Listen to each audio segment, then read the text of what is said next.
Hola, ¿cómo están mis hermanos? Queremos hacer una reflexión solamente para saber cuáles son los requisitos para aquel que quiere ser pastor. Que le voy a decir que la Biblia dice que los dones y el llamado de Dios son irrevocables. O sea, aquí no es de que tú quieras ser pastor, que ese es el primer punto que tendríamos que ver. ¿Qué es lo que Dios quiere de ti, no lo que tú quieres de Dios? Porque Dios es el que escoge, Dios es el que ama, Dios es el que predestina. Según Efesios capítulo 1 verso 4 dice que según Él nos predestinó antes de la fundación del mundo para que fuéramos santos en Él y sin mancha. Pero Él nos escoge, no nosotros escogemos. Aquí en 1 Timoteo capítulo 3 habla acerca de requisitos de los obispos, pero no habla acerca del anhelo del obispado, ¿verdad? Entonces, pero sí lo dice abajo: si alguno anhela obispado, buena obra desea. Pero esto no se trata de que lo anheles, se trata de que Dios te llame para que puedas ser un pastor, para que puedas ser un maestro, un evangelista, un profeta, no sé, lo que los 5 ministerios, si los tienes en la mano y Dios te los da, pues es Dios el que te los va a dar. Pero que tú vengas a querer tomar algo que Dios no te ha dicho, que no te ha dado y que no está predestinado para ti, el ser maestro, el ser pastor, el ser evangelista, el ser fiel a Dios, pues es una tarea muy, muy difícil, en la cual, mi hermano, cada quien dice la palabra, se pruebe a sí mismo. Cuando hay un llamado de Dios es cuando Dios no te deja en ningún lado en paz, te va mal en todo lo que haces, vas para allá y rebotas, vas para allá y rebotas, y pegas allá y no pegas, y vas y andas dando tumbos. Y ese es el verdadero llamado de Dios. Cuando entras al reino de Dios y te mantiene Dios y da su palabra y empieza a hablar a través de tu boca, ahí te das cuenta que entonces sí era el llamado de Dios. De otra manera no te puedes dar cuenta. En los que nacen las familias llamadas cunas cristianas, que yo no sé por qué le llaman así, que está muy mal el término, entonces los que nacen ya siendo hijos de pastores y van enfilados al pastorado, instruidos, pero no tienen una relación con Dios, no van a ser pastores. Acuérdate lo que le pasó a este hombre que tenía a sus hijos sirviendo, ¿no? Los hijos de Eli servían en el templo y todo, pero eran paganos, eran blasfemos, eran desobedientes, eran entregados a Satanás, porque aunque servían al templo, pero no estaban dedicados al templo, ¿sí? Nada más lo servían, pero no era la dedicación de su corazón de amar al Señor y trabajar en amor a Él, que es lo que ha pasado últimamente en estas épocas. Samuel, siendo un hombre que no fue dedicado en el aspecto directo del sacerdocio, Ana lo presentó y lo dejó en el templo, y él sí agradó a los ojos de Dios, por lo cual él fue el que sirvió a Dios y fue el profeta Samuel de los tiempos en los cuales llamó a Saúl, llamó a David, y fue un hombre que siempre estuvo en obediencia delante de Dios. Entonces, mis hermanos, los llamados son irrevocables, pero vienen de parte de Dios. Esto no es de que yo me consagro para ser pastor, no es de que yo decido ser pastor, yo decido ser evangelista. Es el llamado de Dios para conmigo. Ese es el punto donde muchos no hemos entendido. Pero bueno, volviendo, vamos a empezar en el tema, no me quiero ir muy lejos. Dice aquí en el capítulo 3 de 1 Timoteo, palabra fiel: si alguno anhela obispado, buena obra desea, pero es necesario que el obispo sea irreprensible. Yo le pondría aquí en mi mente: es necesario que el obispo esté en comunión diaria con Dios. Es necesario que sea portador del Espíritu Santo en todo tiempo. Es necesario que él abra sus ojos espirituales para ser receptivo a lo que Dios quiere que haga y que vaya a hacer todos los días de su vida, desde el momento que él está consagrándose para obedecer y para servir a través de la palabra de poder en el Evangelio para toda criatura. Dice aquí: pero es necesario que el obispo sea irreprensible, marido de una sola mujer. Aquí aprueba el matrimonio. Para aquellos que piensan que el matrimonio es algo que interrumpe o que está fuera de la voluntad de Dios, no es cierto. Dios ha incluido el matrimonio en la voluntad y en el servicio también, ¿sí? En el servicio también.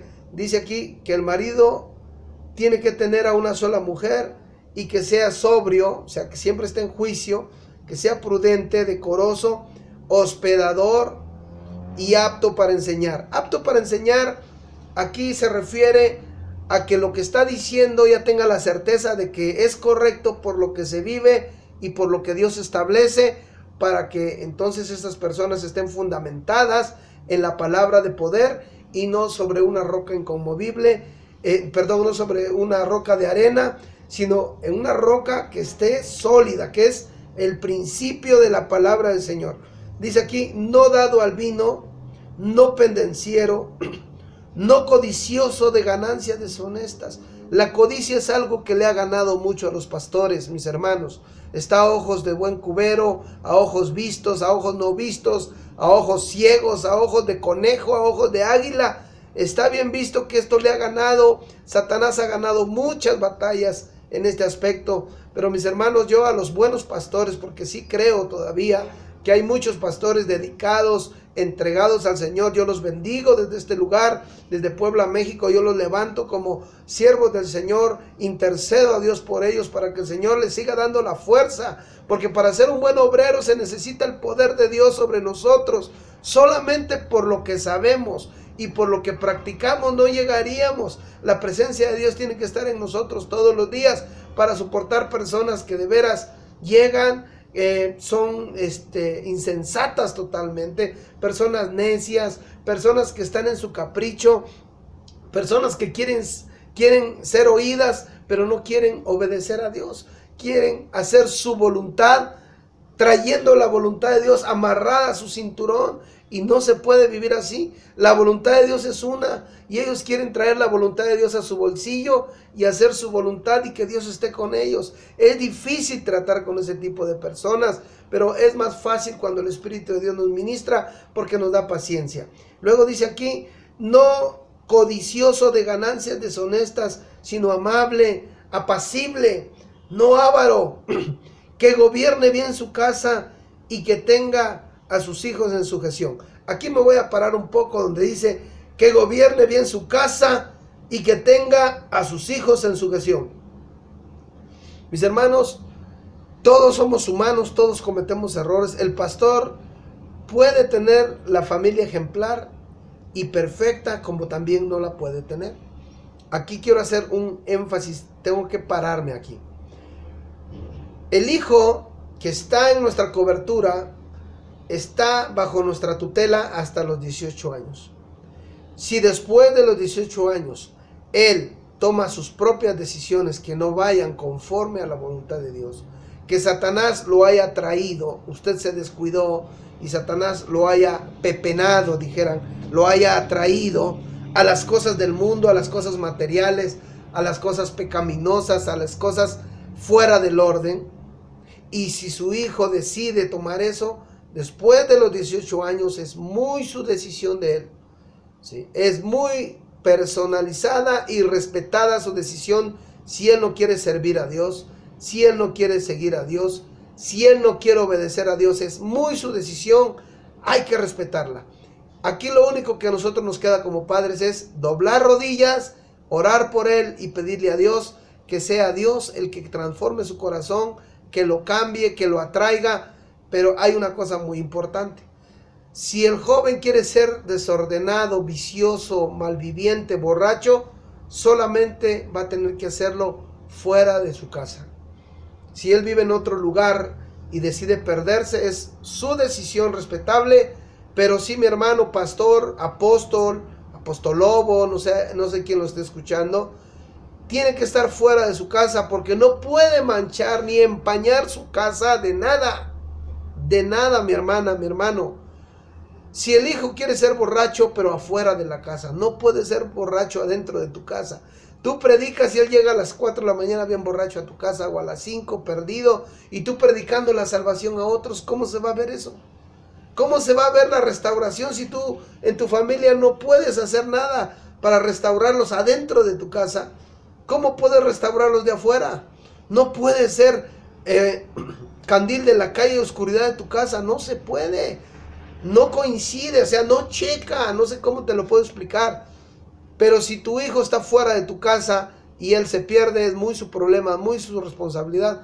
A ti lo único que te queda es orar por él, pedir a Dios misericordia, doblar tus rodillas hasta que el Señor lo traiga de regreso a sus pies pero derechito, que lo traiga para que haga la voluntad de Dios, para que viva en la presencia de Dios. De otra manera, si tú lo tienes en tu casa y se está drogando en tu casa y hace lo que le da la gana, mi hermano, yo te invito a que te dediques a vender pepitas, a vender chetos, cornflakes de Kellogg's, pongas un supermercado pequeño o vendas en helados, a ver a qué te dedicas, pero no puedes ejercer el pastorado si tú no puedes gobernar tu casa, si tú no tienes a tus hijos en sujeción.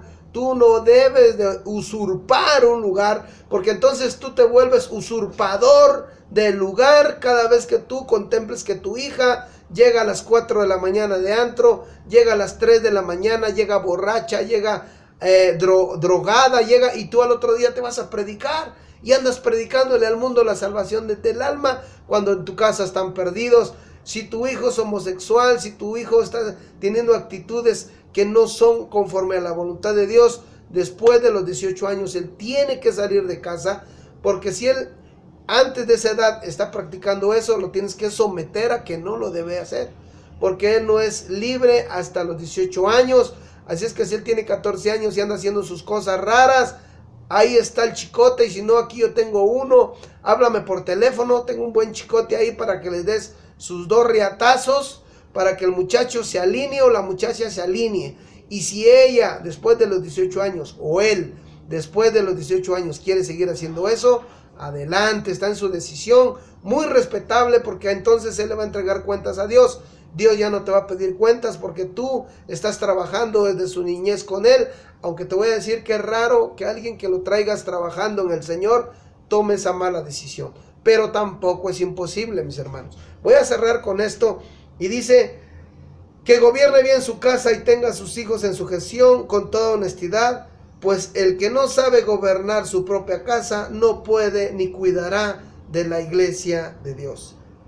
Así es que el que no sabe gobernar su propia casa no podrá cuidar la iglesia de Dios. ¿Cómo puedes tú dar asesoría a alguien si realmente tú también necesitas que alguien te diga cómo sacar a tu hijo de la droga, que alguien te diga cómo sacar a tu hija de la prostitución? No, como dijeron, médico, cúrate a ti mismo, le dijeron por ahí al Señor en el capítulo 9 de Mateo. Entonces, mis hermanos, precisamente hoy en este día yo quiero decirte, tú que estás anhelando ser obispo, mejor anhela primero la presencia de Dios y Dios te llevará hacia el lugar que Dios tiene para ti. No busques un lugar, deja que Dios te dé el lugar para que puedas llegar en bendición, en la posesión, tomando la tierra prometida, porque la tierra prometida es para nosotros, pero cada quien tiene que tener una posición definida en el Señor, sabiendo para qué fue llamado y parándose en el nombre del Señor por el poder de su palabra, no por nuestra palabra, no por nuestra ideología. Cuídense mucho, nos vemos en los siguientes videos. No se le olvide compartir esta bendición y que sigan los éxitos en todo lo que haga. Y si no hay éxitos, doble rodilla, porque todo lo podemos en Cristo que nos fortalece.